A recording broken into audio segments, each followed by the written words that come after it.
I'm gonna pull it up for you guys.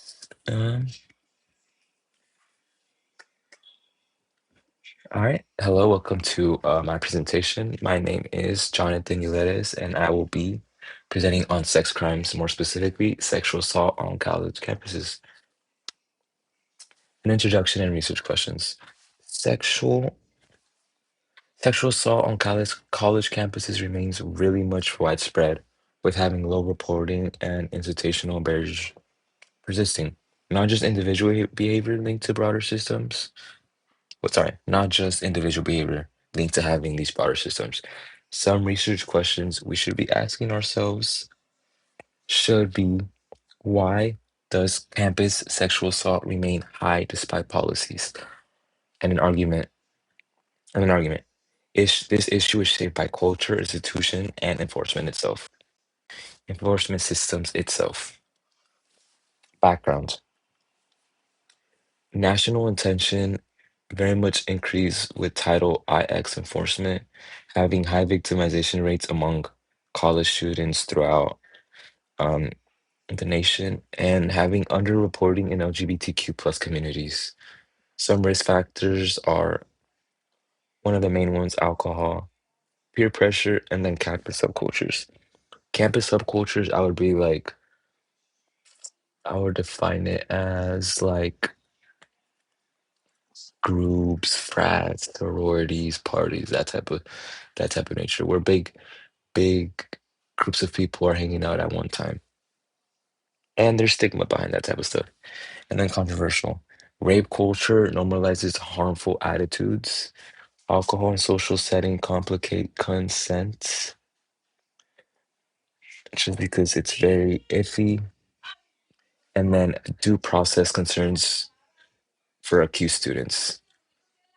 Debate over fairness in university in disciplinary systems. Are universities being fair with disciplining those students? Theories and consequences. Theories. Routine activities. Theory explains situational factors. Feminist criminology highlights gender inequality and then enabled by environmental factors and supported by cultural practices.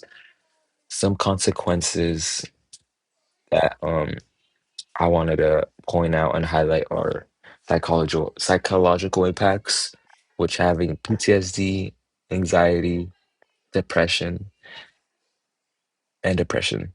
Academic consequences are students not going to class, students grades dropping throughout the semester or year, and then ideally reaching a point where dropout rates are increasing.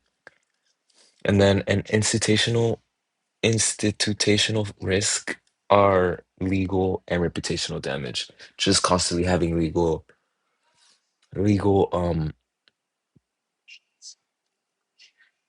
uh, what's the word?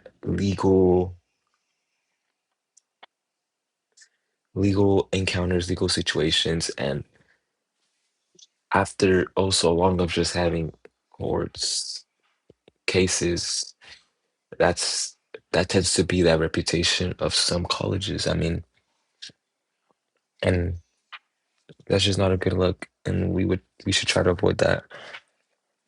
And then another consequence, lack of transparency, just overall reduces trust. Argument recommendations. Current strategies um that are being used are just simply not sufficient enough.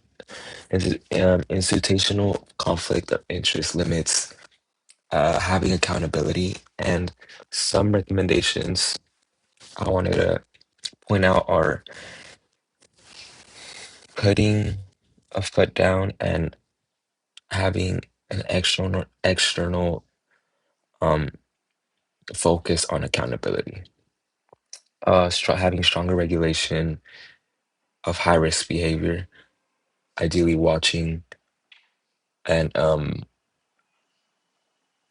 being vigilant of these types of behaviors and where they take place and the environments they take place, and just simply, putting a stop to it.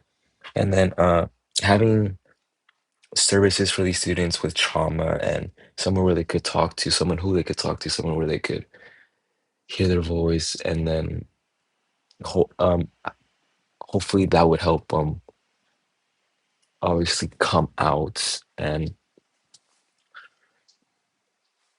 yeah.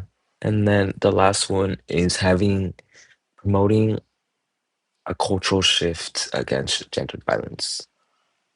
And these are my references. Thank you so much for hearing my presentation.